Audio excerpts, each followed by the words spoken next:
కోసం ప్రాణము పెట్టి వాళ్ళను అపరాధముల చేత పాపముల చేత చచ్చిన వారిని ఆయన రక్తముతో తిరిగి బ్రతికించాడు.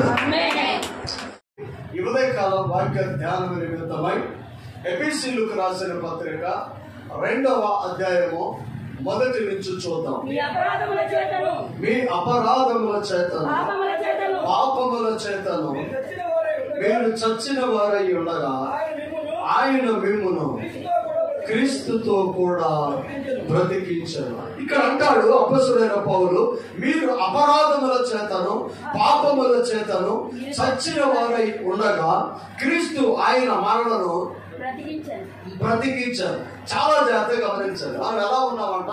అపరాధముల చేతను పాపముల చేతను చచ్చిన వారుగా ఉన్నాం. అంటే అపరాధముల చేతను పాపముల చేతను మానవుడు దేవుని బిడ్డలారా ఆత్మీయంగా చచ్చిన స్థితిలో ఉన్నట్లుగా మనం కనబడుతూ ఉంటది. ఒకవేళ మీరు అనుకోవచ్చు, మేము ఎప్పుడు అపరాధంలో ఉన్నాము, పాపములో ఉన్నాం. ఈ ఉదయకాలం దేవుని బిడ్డలారా ప్రార్థనా పూర్వకంగా మీరు ఉన్నట్లయితే మీరు ఏ స్థితిలో ఉన్నారో ప్రభువు మనతో మాట్లాడే దేవుడై ఉన్నాడు. ప్రియ దేవుని బిడ్డలారా, ఆత్మ సంబంధమైన ఆశీర్వాదాలు, శరీర సంబంధమైన ఆశీర్వాదాలు, ఆత్మ సంబంధమైన కార్యాలు, శరీర సంబంధమైన కార్యాలు చాలా జాగ్రత్తగా గమనించాలి. ఫరో ఇంట్లో ఉన్నప్పుడు మోషే, ప్రియ దేవుని బిడ్డలారా, ఫరో ఇంట మోషే ఉన్నప్పుడు ఆయన అన్ని చూశాడు. అభివృద్ధి చూశాడు, ఆశీర్వాదం చూశాడు, మేలు చూశాడు, డబ్బు చూశాడు. ప్రియ దేవుని బిడ్డలారా అన్ని ఆయన అనుభవిస్తూ వచ్చాడు. కానీ ప్రియ దేవుని బిడ్డలారా అది ఆత్మీయత కాదు, అది ఆత్మీయత కాదు.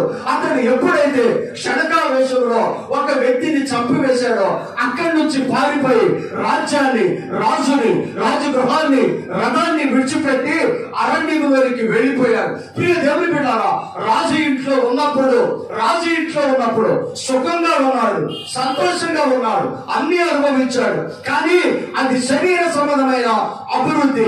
కానీ ఇక్కడ ప్రియ దేవుని బిడ్డలారా ఎప్పుడైతే ఇంటి నుండి పారిపోయాడో అతడు ఎక్కడికి వెళ్ళాడంటే అరణ్యములో ఉన్నాడు, కాపరిగా ఉన్నాడు, ప్రార్థనలో ఉన్నాడు. ప్రియ దేవుని బిడ్డలారా దేవునితో ఉన్నాడు. రాజు ఇంట్లో ఉన్నప్పుడు శరీరకంగా సుఖపడ్డాడు. కానీ ప్రియ దేవుని బిడ్డలారా ఫరో రాణి కుమార్తెగా ఉండుట కంటే క్రీస్తు నిమిత్తము శ్రమ అనుభవించుట మేలని బయటికి వెళ్ళిపోయాడు. బయటికి వెళ్ళిపోయిన తర్వాత మోషే ఆత్మీయంగా బలంగా ఉన్నాడు. ఫరో ఇంట్లో ఉన్నప్పుడు ఏ అద్భుతం మోషే చేయలేదు. కానీ ప్రియ దేవుని బిడ్డలారా శరీర సంబంధమైన సుఖాన్ని ఎప్పుడైతే విడిచిపెట్టి దేవునికి దగ్గరయ్యాడో అక్కడ నుంచి మోషే జీవితంలో అద్భుతాలు ప్రారంభమయ్యాయి. ఆయన మాట్లాడితే సముద్రాలు వచ్చినాయి, ఆయన మాట్లాడితే బండ నుండి నీళ్లు వచ్చినాయి, ఆయన మాట్లాడితే పూరేలు వచ్చినాయి, ఆయన మాట్లాడితే మన్నా కురిసింది. ఆయన మాటే శక్తిగా ఉన్నది. దేవుని బిడ్డ మనం అనుకోవచ్చు, నేను ఇప్పుడు బాగానే ఉన్నాను, నేను ఇప్పుడు ఆత్మీయంగా ఉన్నాను. దేవుని బిడ్డ నా మాటలు చాలా జాగ్రత్తగా గమనించాడు. మోషే రాజు ఇంట్లోనే ఉన్నాడు, కానీ సమాధానం లేదు. ఎప్పుడైతే విడిచిపెట్టి దేవునికి దగ్గరయ్యాడో సమాధానముగా ఉన్నాడు. ప్రియ దేవుని బిడ్డ అపరాధముల చేతను పాపముల చేతను చచ్చిన వారై ఉండగా యేసయ్య మన కోసం వచ్చి మన పాపాలు, మన అపరాధాలు ఆయన తీసుకొని ఆయన వాక్యమును బట్టి మనలను బ్రతికించిన వాడు. దేవుని బిడ్డ ఆదాము అవ్వను దేవుడు తయారు చేశాడు, తన పోలిక చొప్పున అంటాడు. 5 రోజులు సమస్త సృష్టిని ఆయన తయారు చేశాడు. 6వ రోజు మనుషుడిని చేశాడు. మనుషుడిని చేసిన తర్వాత ఆదికాండము 2వ అధ్యాయము 17వ వచనం ఒకసారి చూడండి, చాలా జాగ్రత్తగా ప్రార్థన. అయితే మంచి చెడ్డ తెలివినిచ్చు వృక్ష ఫలమున తినకూడదు, నీవు వాటిని తినుదినమున నిశ్చయముగా చచ్చడం. అపరాధము చేత పాపము చేత వారు చనిపోయారు. మీరు ఇదిగో ఇది నాది, ఇది మీకు సంబంధించినది కాదు, దానికి మీరు దానికి దగ్గరగా వెళ్ళొద్దు, దాన్ని ఆశ్రయించొద్దు, దానిని మీరు ముట్టుకోవద్దు, దానిని మీరు తినవద్దు, తింటే చస్తారు. ఎంత ఎడగా ఉండాలండి, ఎంత ఎడగా ఏదైతే చేయకూడదో దాన్ని చేశారు. ప్రియ దేవుని బిడ్డలారా, ఆ పండు తిన్నారు, నిశ్చయముగా వారు చచ్చారు. అపరాధము పాపములోనికి నెట్టివేయబడ్డారు. నెట్టివేయబడిన తర్వాత వారిని బయటికి దేవుడు తోలివేశాడు. సంగమా, నా మాటలు చాలా జాగ్రత్తగా గమనించాడు. ఆదాము శరీర సంబంధమైన మనిషి. ఆదాము మట్టిలో నుంచి తీయబడిన వాడు. ఆదాము లోక సంబంధమైన వ్యక్తి. అందుకని ఆదాము ఆలోచనలో మట్టికి సంబంధించినవి, శరీరానికి సంబంధించినవిగా ఉంటవి. నీవు దినమున నిశ్చయముగా చచ్చదవు. వాడు తిన్నారు, చచ్చారు. ప్రేమ లేదు, సమాధానం లేదు, భయం లేదు, లోపడటం లేదు, వాక్యమును వెంబడించటం లేదు, దేవుని యొక్క ఆలోచన ప్రకారం నడవటం లేదు, దేవుని అడుగుజాడలో నడవటం లేదు, వాక్యానుసారంగా నడవటం లేదు. ఆజ్ఞ అతిక్రమం వచ్చింది, తద్వారా పాపం వచ్చింది, తద్వారా రోగం వచ్చింది, తద్వారా మరణం వచ్చింది, తద్వారా నరకం వచ్చింది. యేసయ్య చచ్చిన మనిషిని తిరిగి లేవనెత్తారు. ఎలా చచ్చారంటే, ప్రియ దేవుని బిడ్డలారా, ప్రేమ లేదు, సమాధానం లేదు, భార్య భర్తల మధ్యలో ప్రేమ లేదు, తల్లిదండ్రుల మధ్యలో ప్రేమ లేదు, బిడ్డలకు తల్లిదండ్రులకు ప్రేమ లేదు. అవసరతలు తీర్చుకోవటం కోసం మనిషి అలవాటు పడిపోయాడు. మీరు అపరాధముల చేతను పాపముల చేతను చచ్చిన వారయ్యుండగా యేసయ్య మిమ్మలను ఆయన రక్తముతో కడిగి తిరిగి బ్రతికించాడు. నలుగురు వ్యక్తులు ఒక స్నేహితుడిని నమ్మించారు. ఇక్కడ దాకా వెళ్ళ దూరం అన్నారు. వాళ్ళు వెళ్ళారు, దూర ప్రాంతం తీసుకొని వెళ్ళారు. దేవుని బిడ్డ, 2 చేతులు 2 కాళ్ళు తాడుతో కట్టేశారు. తల మొండెల నుంచి వేరు చేశారు. స్నేహితులే నమ్మి వెళ్తే వాళ్ళు చేసిన పని అది. 84 సంవత్సరాలలో ఒక స్త్రీ యవన కాలంలో 2 బిడ్డలు, భర్త చనిపోయాడు. తనకు ఆ బిడ్డలకు ఆధారం ఆ తల్లే. తన రోజు విజయవాడ వచ్చి ఒక షాపులో పనిచేసి దాంతో వచ్చిన డబ్బులతో తను బ్రతుకుతూ ఉంది. తను ఉండేది కొండపల్లి, తను పనిచేసేది విజయవాడలో. తన భర్త చనిపోయాడు. చిన్న పిల్లలను 2 పోషించాలని ఉదయం వచ్చింది, పని చేసుకుంది. సాయంత్రం వెళ్తూ ఉండగా, అప్పట్లో ఆటోలు సదుపాయాలు సరిగా ఉండేవి కాదు. ఒక లారీ వర్షం పడుతుంది, పిల్లలకు అన్నం వండి పెట్టుకోవాలి, 2 పిల్లలు ఆకలితో ఉంటారు, ఎలాగైనా ఇల్లు చేరుకోవాలని అతిగా వస్తున్న లారీకి చేయడం పెట్టి ఆపింది. లారీ ఎక్కింది, తన ప్రయాణం కొనసాగుతూ. విపరీతమైన వర్షం, చీకటి కమ్మింది, ఏమి అర్థం కాని ప్రదేశం. దేవుని బిడ్డ, కొంత సమయం అయిన తర్వాత ఆ అమ్మాయిని బతుకుండగానే లారీలో నుంచి బయటికి నెట్టేశారు. స్పీడ్గా వెళ్తున్న లారీలో నుంచి ఆ అమ్మాయి పడిపోయి రక్తము చింది చనిపోయి. లారీలో జరిగిన విషయం ఏంటది? ఆ అమ్మాయిని బలత్కరించబోతుంటే, అన్నా నాకు బిడ్డలు ఉన్నారు, భర్త చనిపోయారు, నేను నా బిడ్డలు కొండి పెట్టుకోవాలి, దయతో నన్ను విడిచిపెట్టండి అని తను 2 చేతులు జోడించి ఏడవటం మొదలు పెట్టింది. దయా దాక్షిణ్యం లేనివారు, ప్రేమ లేనివారు, దేవుని భయం లేనివారు. ఆ తల్లి వేదన వాళ్ళకి అర్థం కాల, ఆ బిడ్డలకు కడుపుమంట వాళ్ళకి అర్థం కాల. తాత్కాలికంగా వాళ్ళ శరీర అవసరతలు తీర్చుకొని ఆ విషయాన్ని తను ఎక్కడ బయట చెప్తుందని లారీలో నుంచి నెత్తి బయటికేశారు. బిడ్డల కోసం ఆ తల్లి ఎంత అల్లాడిపోయిందో. తన తుది శ్వాస విడిచింది. మనుషుడు అపరాధముల చేత పాపముల చేత చచ్చాడు. దేవుని బిడ్డ, నా మాటలు చాలా జాగ్రత్తగా గమనించాడు. ఈ రోజు అందుకే ప్రేమ లేదు, ఆత్మీయత లేదు. మనుషులు ఎలా తయారంటే దైవ భయము కూడా లేదు. దేవుని బిడ్డలారా, నా మాటలు చాలా జాగ్రత్తగా గమనించాలి. విశ్వాసముతో మనం నిలబడాలి.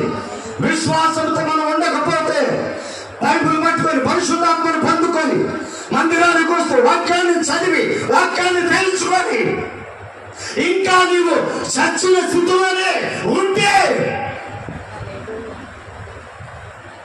దేవుని బిడ్డ నా మాటలు చాలా జాగ్రత్తగా గమనించాలి. ఎంత దైవనీయమైన పరిస్థితులు. 10 రూపాయలు డబ్బులు ఇవ్వలేదని పాకెట్ మనీకి ఒక తల్లిదండ్రులను కుమారుడిని చంపివేశాడు. ప్రేమ లేదు. వయసు అయిపోయిందని తల్లిదండ్రులను వాళ్ళ హోంలో చేస్తున్న బిడ్డలు ఉన్నారు. చచ్చిన స్థితిలో ఉన్నారు. మనకది రాదులే అని అనుకోవటానికి వీల్లేదు. దేవుని బిడ్డారా, మీరు అపరాధముల చేతను పాపముల చేతను చచ్చిన వారై ఉండగా యేసు మనలను ఆయన రక్తముతో కడిగి తిరిగి లేవనెత్తాడు. ప్రేమ ఏమైంది? సమాధానం ఏమైంది? లోబడే తత్వం ఏమైంది? అప్పటి వరకు పేతురు బాగానే ఉన్నాను అనుకున్నాడు. పేతురు యొక్క శిక్షణ కూడా బాగానే ఉన్నట్టుగా కనబడింది. అదే పేతురుతో అంటాడు, నీవు పేతురవు, ఈ బండ పైన నా సంఘమును కట్టేదను, పాతాళ లోకపు ద్వారములో దాని ఎదుట నిలవలేవు అని అంటే నేను అనుకున్నాను పేతురు అంత బలమైన వాడా అని అనుకున్నాను. కానీ ఇప్పుడు దేవుని బిడ్డారా, పేతురు ఆత్మీయుడేమో అనుకున్నా, పేతురు బలశాలి అనుకున్నా, పేతురు ప్రార్థనాపరుడు అనుకున్నా, పేతురు క్రమంగా ఉంటాడు అనుకున్నా. కానీ ఎప్పుడైతే శ్రమ వచ్చిందో, వేదన వచ్చిందో, దుఃఖం వచ్చిందో, యేసు ఎవరో నాకు తెలియదని మమ్మల్ని అబద్ధమాడాడు. ఆత్మీయత ఏమైపోయింది? ఆత్మీయత ఏమైపోయింది? ఆయన గాయాలలో ఏలు పెట్టి చూస్తే కానీ నేను నమ్మను అంటాడు ఒక ఆయన. యేసును అమ్ముకోవడానికి కూడా ఇష్టపడ్డాడు ఒక ఆయన. దేవుని బిడ్డలారా, ఇది లవోదికీయ కాలం, ఇది నులివెచ్చని కాలం, ఇది నులివెచ్చని కాలం. సంఘము ఆత్మీయంగా ఎచ్చగా ఉండాలి, కానీ నులివెచ్చని స్థితి ఉండకూడదు. లోకం సన్నగా ఉంటుంది, సంఘం ఎచ్చగా ఉండాలి. నువ్వు ఎప్పుడైతే దేవుని కోసం మందుతో ఉంటావో, నీ వెలుగును చూడటానికి, నీ బిడ్డలను చూడటానికి, నీ కుటుంబాన్ని చూడటానికి, నీ ఆశీర్వాదాలు చూడటానికి దూరం నుంచి అనేక మంది వస్తారు. నేను వీళ్ళందరినీ చూస్తున్నప్పుడు అనిపించింది, ఇదేంది ప్రార్థనా పరుడు కదా, భక్తి పరుడు కదా, ఇలా అయిపోయాడు ఏంటి అనిపిస్తుంది. ఆత్మీయంగా చచ్చిన స్థితిలో ఉంటున్నావా, బ్రతికున్న స్థితిలో ఉంటున్నా? చాలా జాగ్రత్తగా మాటలు గమనించు. ఆది కాండమే 20వ అధ్యాయము 7వ వచనం చూడండి. కాబట్టి ఆ మనుషుని భార్యను తిరిగి అతనికి అప్పగించుడి, అతడు ప్రవక్త, అతడు నీ కొరకు ప్రార్థన చేయను, నీవు బ్రతుకుతావు. చాలా జాగ్రత్తగా మాటలు గమనించాడు. అబ్రహాము కొన్ని పరిస్థితుల విషయమై అన్య దేశంలో నివసించవలసింది. ఆ దేశంలో ప్రజలు అన్యులు, దేవుని ఎరగని వారు, దేవుని ప్రేమ లేని వారు, దేవుడు అంటే భయము లేని ప్రజలు.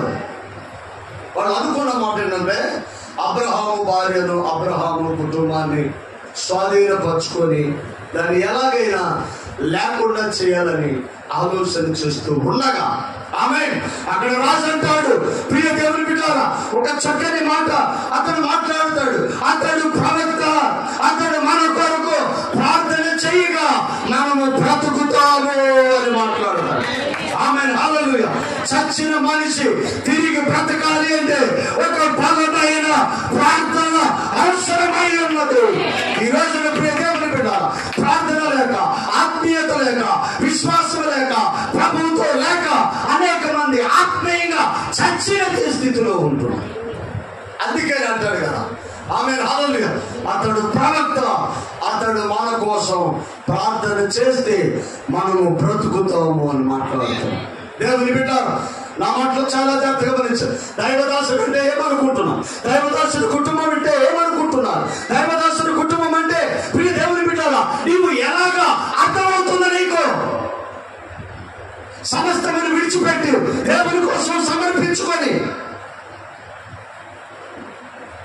దేవుని కోసం బ్రతికే ఒక సమర్పణ కలిగిన కుటుంబం దైవ సేవకుడు కుటుంబం.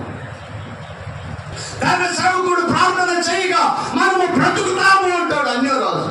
అతడు ప్రవక్త, అతడి జోలికి మనం వెళ్ళొద్దు. దాసుడు కృష్ణుడు కుటుంబం, దాసుడు భార్య విషయంలో అతి జాగ్రత్తగా ఉండాలి. అతడు ప్రవక్త, అతడు ప్రార్థన చేయగా మనం బ్రతుకుతాము అన్న. దేవుని బిడ్డ, మన కోసం ప్రార్థన చేసే ఒక దైవ సేవకుడు, మన కోసం కన్నీరు గార్చే ఒక దైవ సేవకుడు, మన కోసం విజ్ఞాపన చేసే ఒక దైవ సేవకుడు. ఆమేన్, హల్లెలూయా. ఆయన విషయంలో మనం ఎలా ఉంటున్నాం? ఉదయాన్నే శైలు నాకు ఫోన్ చేసింది. ఏమ్మా అన్నాను, నాకు బాగలేదు కదా, చాలా ఇదిలో ఉన్నా. ప్రార్థన చేసిన వెంటనే మరలా నాకు ఫోన్ వచ్చింది. ఉంటానమ్మా అని ఫోన్ పెట్టేశా. వెంటనే నాకు ఫోన్ వచ్చింది. ఏమ్మా అన్న, మీరు ప్రార్థన చేసిన ఎమ్మటే పెద్ద వాంతి అయిపోయింది, నేను ఫ్రీ అయ్యాను, మందిరానికి వస్తాను. మీ సమస్య నా సమస్య, మీ వేదన నా వేదన, మీ బాధలు నా బాధలు. మీరు దేనికోసం ఏ అవసరతలో ఉన్నారో దానికోసం విజ్ఞాపన చేస్తున్న కుటుంబం దైవ సేవకుల కుటుంబం. అపరాధముల చేతను, పాపముల చేతను మీరు చచ్చిన వారై ఉండగా దైవ సేవకుడు ప్రార్థన చేయగా మనము బ్రతికాము అంటాడు రాజు. అంటాడు, నీతిమంతుడు నన్ను కొట్టుట నాకు ఉపకారము, వారు నన్ను గద్దించుట. ఆమేన్. అది మీరు అండర్లైన్ చేసుకోండి. బైబిల్లో 141 526 పేజీ నెంబరు మీరు అండర్లైన్ చేసుకోండి. ఎప్పుడైనా పాస్టర్ గారి మీద కోపం ఒకసారి చూసుకోండి. కొట్టుట, గద్దించుట, ఆశీర్వాదము, కొట్టుట, తైలాభిషేకం, ఈ రెండు వద్దనుకుంటే, మా గద్దింపులు మా యొక్క ఇది మీరు వద్దనుకుంటే ఈ రెండు విధులు విడిచిపెట్టుకున్నట్లే. అతడు ప్రవక్త, అతడు మన కోసం ప్రార్థన చేయగా మనం బ్రతుకుతాము. అతని భార్య జోలికి, అతని బిడ్డల జోలికి, అతని జోలికి వెళ్ళొద్దు. దేవుని బిడ్డ, విశ్వాసంతో నిలబడాలి. ఆత్మీయమైన ఆశీర్వాదాలంటే మన గద్దించేవాళ్ళు కావాలి, మనకి చెప్పేవాళ్ళు కావాలి, మన కోసం ప్రార్థన చేసేవాళ్ళు కావాలి, మన కోసం నిలబడేవాళ్ళు కావాలి, మన మంచి చెడులను చెప్పి సరైన మార్గంలో వాళ్ళను నడిపించేవాళ్ళు కావాలి. జరిగిపోయింది. నేను చెప్పనా, ఈ సృష్టిలో ఒక వ్యక్తి కోసం ఇంకొక వ్యక్తి ప్రాణం ఇవ్వడు.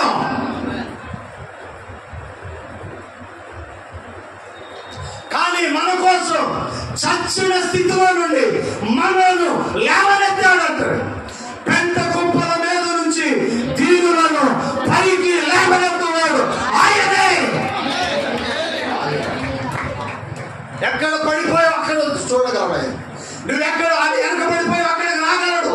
నువ్వే స్థితిలో ఉన్నావు అక్కడ నిన్ను తట్టి లేపి స్థిరపరచగలిగినవాడు.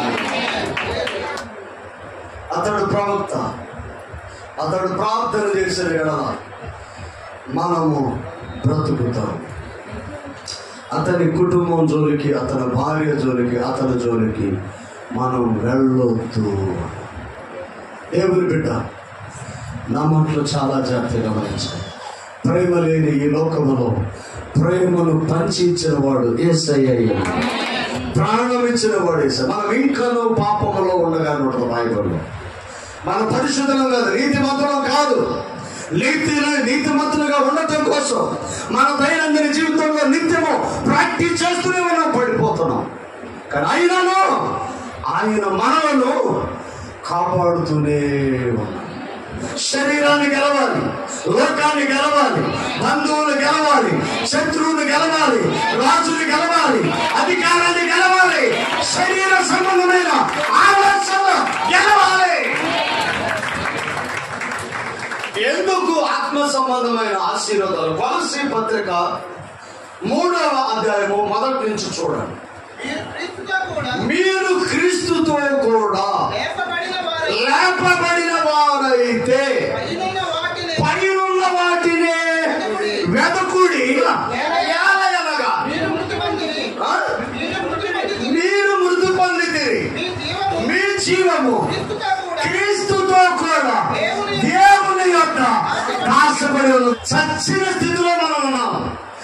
ఆయన కృపను బట్టి లేవనెత్తాడు. మీ జీవము క్రీస్తుతో కూడా దేవుని యందు దాచబడి ఉంది. ఆమె అంటే మీకోసం ఆయన చనిపోయి మీ జీవాన్ని యేసయ్య దేవుని దగ్గర దాచొచ్చాడు. మీ జీవము క్రీస్తుతో కూడా దేవుని యొక్క దాచబడి ఉంది. నువ్వు పెద్ద పోదు, నేనేదో పెద్ద ఎరగదీసి తిరిగిపోతున్నాను అనుకోవద్దు. 80-70 స్పీడ్ వెళ్తున్నా, ఏం పర్లేదు, బాగానే అవుతున్నావు, హెల్మెట్ లేదు, ఏం లేదు, ఎండదెబ్బ తగ్గట్లేదు అని అనుకుంటున్నావు. మీ జీవం ఎక్కడుంది? ఎక్కడుందమ్మా?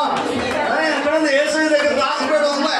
ఆయన అనుమతి ఇస్తేనే నీకు ప్రమాదం, ఆయన అనుమతి ఇస్తేనే నీకు ఆటంకం, ఆయన అనుమతి ఇస్తేనే నీకు సమస్య. మీ జీవము క్రీస్తుతో కూడా దేవుని యొక్క దాచబడి ఉంది. లేకపోతే ఎప్పుడో ఏదో ఒకటి అయిపోయాడు. నా పరమేశ్వరు కూడా దేవుడు దానికి అనుమతి ఇవ్వడు. చాలా మంది అనుకుంటారు ఈ రాత్రి నేను చనిపోతానేమో అనుకుంటారు. సాగులు ఎందుకు? యేసయ్య అనుమతి కావాలి. దేవుని దగ్గర క్రీస్తుతో కూడా దేవుని దగ్గర మీ ఆత్మ దాచాడు యేసయ్య. ఇప్పుడు ఎవరు అనుమతి కావాలి? మనకి ఎవరు కావాలంటే యేసయ్య అనుమతి కావాలి. యేసయ్య అనుమతి లేకుండా నువ్వు తెచ్చుకోవు. నిన్ను కొద్దిగా సరి చేయడానికి అప్పు రావచ్చు, నిన్ను సరి చేయడానికి నీ బిడ్డలు వ్యతిరేకంగా నిలబడవచ్చు, నిన్ను సరి చేయడానికి నీ భర్త నిన్ను గౌరవించకపోవచ్చు, నీవు సరి చేయడానికి ఏదైనా సమస్య రావచ్చు. కానీ నువ్వు చావు. ఎందుకు? నీ జీవము క్రీస్తుతో కూడా దేవుని యొక్క దాచబడి ఉంది. ఇక మనం ఎన్నేసాలు వేసిన ఏం కాదు. ఇప్పుడు మన జీవానికి ఏదైనా కావాలి అంటే చెట్టు త్వరలో చిలకను తీసుకొచ్చి కాలు ఇరిగితే గాని మంత్రికుడు కాలు ఇరిగినట్లుగా మన జీవాన్ని యేసయ్య దగ్గరికి వెళ్ళి, ఆమేన్, యేసయ్య దగ్గరికి వెళ్ళి, ప్రభువా దేవుని దగ్గర లాకర్లో దాస్తాం కదా బంగారం, ఆమేన్, బ్యాంకులో దాస్తాం కదా డబ్బులు, అలాగే యేసయ్య మన జీవాన్ని దేవుని దగ్గర దాచాడంట. మనకి ఏదన్నా నష్టం జరగాలి అంటే ఏం చేయాలి? దేవుని దగ్గరికి వెళ్ళి దాన్ని తీసుకురావాలంటే క్రీస్తుతో కూడా దాచాడు. మధ్యలో యేసయ్య అడ్డుపడతాడు. ఆమేన్. నీ సమస్య నిన్ను గెలవబోతున్న కారణం ఏంటంటే సమస్యకు నీకు మధ్య యేసయ్య ఉన్నాడు. నీ బలహీనత నిన్ను గెలవబోతున్న కారణం మధ్య యేసయ్య ఉన్నాడు. నీ రోగానికి మధ్య యేసయ్య ఉన్నాడు. నీ ఆటంకాలకు నీకు మధ్య యేసయ్య ఉన్నాడు. కాబట్టి అది నిన్ను గెలవట్లేదు. ఎన్ని తప్పులు చేసినా నువ్వు నిలబడుతూనే. మీరు దినమున నిత్యముగా చచ్చారు. వారు చచ్చారు. యేసయ్య వాళ్ళ కోసం ప్రాణము పెట్టి వాళ్ళను అపరాధముల చేత పాపముల చేత చచ్చిన వారిని ఆయన రక్తముతో తిరిగి బ్రతికించాడు. బ్రతికించి ఆయన రక్తాన్నిచ్చి మన కొని మన జీవాన్ని దేవుని దగ్గర ఆయన దాచిపెట్టి వచ్చాడు.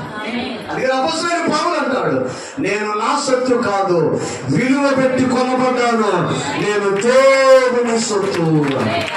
నా ఇష్టం, నేను, నా కుటుంబం, నా బిడ్డలు, నా ఇల్లు, నా ఆస్తి, నా ఆరోగ్యం, అనే సొత్తులో నీకు గుర్తు రావాల్సింది, నీవు నీ సొత్తు కాదు, విలువ పెట్టి కొనబడ్డావు, నీవు దేవుని సొత్తు అయి ఉన్నావు. దేవుని బిడ్డ, ఈ రోజుకు కూడా మనం బ్రతికున్నాము అంటే మన ఆత్మ దేవుని దగ్గర క్రీస్తుతో కూడా దాచబడి ఉంది. మొదటి సమయాలు 12:23 చదవండి ఒకసారి. నా మట్టుకు నేను మీ నిమిత్తము ప్రార్థన చెయ్యక మానుట వలన యెహోవాకు విరోధంగా పాపం చేశాను. నా మట్టుకు నేను మీ నిమిత్తము ప్రార్థన చెయ్యకుండా మానుట వలన యెహోవాకు విరోధంగా పాపం చేశాను. అంటే ప్రార్థన చెయ్యకపోవటమే పాపం. పాపం అంటే ఒకడు కొడితే పాపం కాదు, ఆమె ఒకడు తిడితే పాపం కాదు, ఒకళ్ళు నష్టపరిస్తే పాపం కాదు, ప్రార్థన చేయక ఉండుటే పాపం అంటాడు. ఎందుకంటే ఒక వ్యక్తి ప్రార్థన చేయకపోతే అతడు పాపంలో ఉన్నట్టే లెక్క. ఒక వ్యక్తి ప్రార్థన చేయకపోతే దైవ భయం లేనివాడే. ఒక వ్యక్తి ప్రార్థన చేయకపోతే అతడు దేవునికి దూరస్తుడే. ఒక వ్యక్తి ప్రార్థన చేయకపోతే దేవుని కాపుదల అతనికి ఉండదు. నా మట్టుకు నేను ప్రార్థన చెయ్యక ఉండుట మానుట వలన యెహోవాకు విరోధంగా పాపము చేసిన వాడను. పాపం అంటే ప్రత్యేకమైన పాపమే కాదు, ఆజ్ఞ అతిక్రమమే పాపం. ఆజ్ఞ అతిక్రమం ఏంటి? ప్రార్థన చేయకుండా ఉండటమే ఆజ్ఞ అతిక్రమం. ప్రార్థన చేసేవాడిని దేవుని ఆత్మ నియంత్రిస్తుంది, తప్పొప్పులు తెలియజేస్తుంది, ఓర్పునిస్తుంది, కృపనిస్తుంది, ధైర్యమునిస్తుంది, దేవుని యొక్క ఏర్పాట్లోకి వారు వస్తారు. ఆమె హల్లెలూయా, దేవునికి మహిమ కలుగునుగా. ఎవరైతే ప్రార్థన చేస్తూ వచ్చారో వారందరినీ దేవుడు బలపరిచేవాడు. దేవునికి మహిమ కలుగునుగా.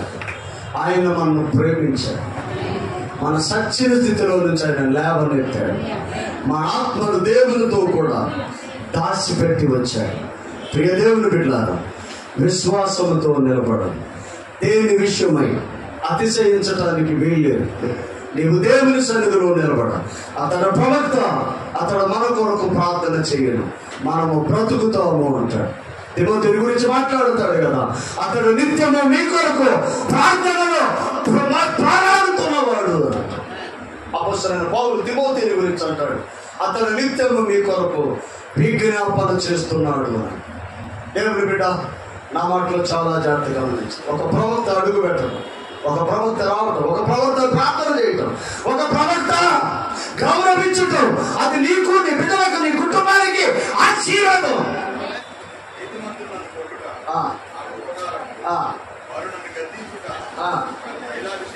ఓకే, కిందకు వస్తే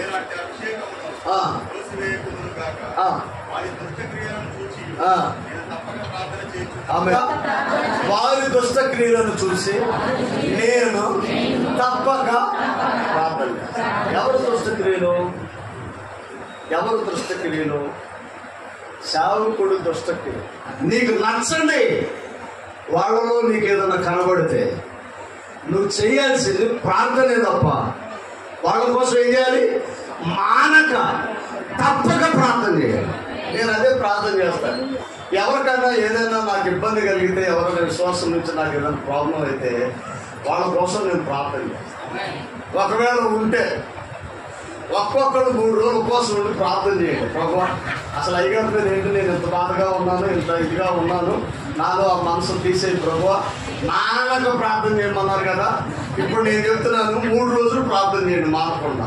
దేవుడు దాని అంతటిని తీసేస్తాడు, మీ హృదయాలు తేలికపరుస్తాడు, మిమ్మల్ని ఆశీర్వాదకరంగా మారుస్తాడు.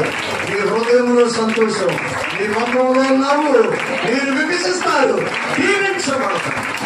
దేవుడు సచ్చిన స్థితిలో ఉన్న మానవుల్ని దేవుడు తన ప్రాణం ఇచ్చి తిరిగి లేవనెత్తాడు. మీ జీవము క్రీస్తుతో కూడా దేవుని యొక్క దాసపడి ఉంది. మీరు మీ సొత్తు కాదు, ఆయన విలువ పెట్టి మిమ్మల్ని కొన్నారు. నీవు దేవుని సొత్తు అయ్యావు. నీ మీద దేనికి అధికారం లేదు, యేసయ్య అధికారం నీ మీద విశ్వాసంతో నిలబడాలి. అద్భుతమైన ఆశీర్వాదాలు దేవుడు మనకి అనుగ్రహిస్తాడు. అతడు ప్రార్థన చేయగా మనము బ్రతుకుతాము. నా మటుకు నేను ప్రార్థన చెయ్యని ఎడల యెహోవాకు విరోధంగా పాపము చేసిన వాడను అవుతాను. ప్రార్థన మానవద్దు, పాపములోనికి వెళ్ళవద్దు, విశ్వాసంతో నిలబడండి. అద్భుతమైన ఆశీర్వాదాలు ప్రభు మీకు ఇచ్చేవాడై ఉన్నారు. తల వంచండి. ప్రార్థన. నమ్మకమైన దేవ, సత్యస్వరూపి, ప్రేమ కనికరం కలిగిన దేవ, నీ స్తోత్రం. నిజమే నాయన, చచ్చిన స్థితిలో ఉన్న మమ్ములను నీ రక్తం ఇచ్చి కొని మమ్మల్ని లేవనెత్తావు. మా జీవము క్రీస్తుతో కూడా దేవుని యొక్క దాసబడి ఉన్నదన్నావు. ఈ రోజున క్షేమంగా మేము ఉన్నాము అంటే మా జీవము నీ దగ్గర ఉన్నదని ఆయన. ఇక్కడ ఉన్న ప్రతి బిడ్డను దీవించండి. నూతన దీవెన, నూతన శక్తి, నూతన బలము, నూతన మేళ్లతో నింపండి. ప్రతి వారి పైన నీ కృపను కుమ్మరించండి. యేసయ్యా, నీ కృప తోడుగా ఉంచండి. ఇక్కడ ఉన్న ప్రతి వారిని మీరు దర్శించండి. సమస్త ఘనత, మహిమ, ప్రభావము మీకు ఆరోపిస్తూ మా జీవ ప్రదాత అయిన యేసయ్యా, ఇక్కడ ఉన్న వారిని అందరినీ నీ రెక్కలలో భద్రపరచండి. ఎండ దెబ్బ తగలకుండా నీ మేఘస్తంభమును వారికి హక్కుగా ఉంచుమని, వాతావరణమును మీ స్వాధీనంలో ఉంచుకోమని యేసు నామమున అడుగుతున్నాము తండ్రి. ఆమేన్, ఆమేన్.